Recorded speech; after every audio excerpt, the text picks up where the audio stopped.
I am very familiar with blunt impact weapons. I've been training with them for 3 decades now.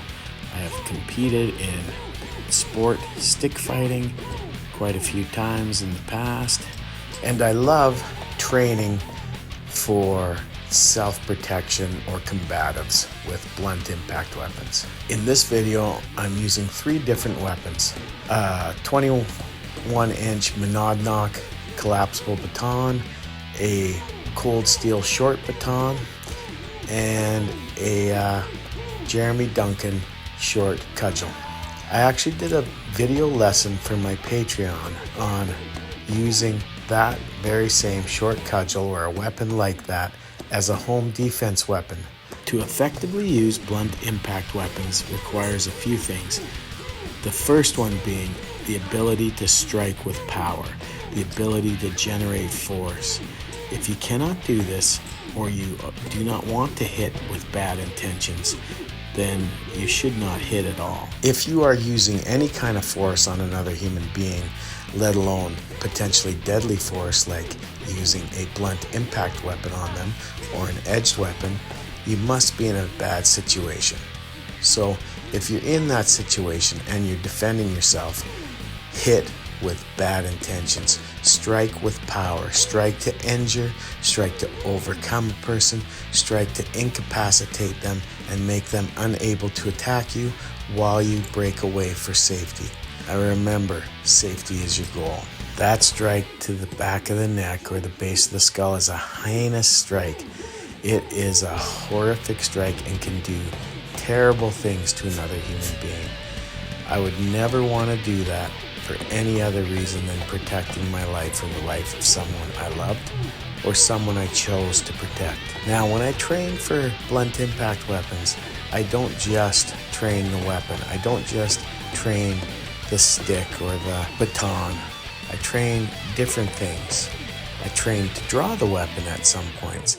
I train to use the weapon to close distance, or imagine that distance is closed and I entangle the person and then I go for a knife, or I use my empty hands. I use my empty hands to get to the weapon and draw it. These are some of my primary things that I want to train with blunt impact weapons and for the use of blunt impact weapons. I do a lot of clinching because clinching happens. And here is another knife draw. I am actively combining tactics from Filipino martial arts, the Medusa system, and other combatives training. There isn't a lot of fancy stuff here. I am doing downward X's, redondo, or cycle striking, and thrusting into the neck, using it in my hammer fist, and playing with different kinds of openings and closing on the opponent. I kind of really started enjoying that. But when I use the stick, I'm not trying to be fancy or flashy. I'm trying to be as violent as I can be, because that's honesty about what violence is. I'm not here to look pretty. I'm here to practice using force. That's it. So this is one of the things that is the basis of my training. There's more of those base of the skull strikes. These are very, very dangerous, so you have to understand that if you're going to use something like that, there are consequences and repercussions, and only use it for the very worst scenarios. To stop someone quickly, my primary target is always the head, but understand that this is lethal force.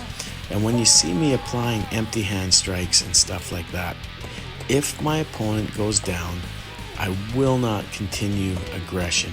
I will use the opportunity to escape to safety, because safety is my goal. But while I need to use violence, I use it violently. I try to cause injury and I try to overcome my opponent, as I said earlier. Secondary targets might be things like the kneecap, especially if I can break them and stop the movement of my opponent to make it impossible or very difficult for him to chase me and give me the opportunity to escape.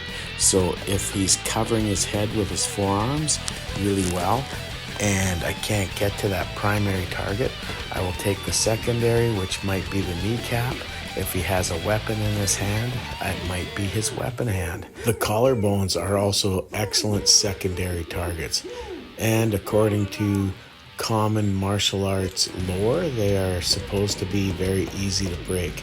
Honestly, after talking to lots of people who have broken their collarbones over the years, I believe they are quite easy to break, and I think a committed stick strike with a heavier stick would definitely break them, which would hamper your opponent's movement. So if you can't shut down the computer, your next step is to break the frame. That's my next tactic. So small bones are easiest to break. So if I have an opponent who is lively and mobile and maybe evading the head strikes, I will start hitting other small bones that I can find.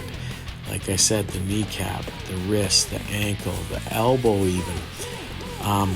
The body is not that great of a target, but thrusts into the midsection, thrusts into the liver, the solar plex, the groin are very, very effective. According to some of my martial arts friends who are use of force trainers for law enforcement, a lot of what the police are taught to do with batons actually is not that effective, because a lot of the police baton courses are designed to keep the police department from getting sued when perpetrators or suspects have bones broken, kneecaps broken, or worse, have their skull broken, maybe killed by head contact with a baton. So for us as citizens, our tactics are not based around the lawsuit, although sometimes that must be considered.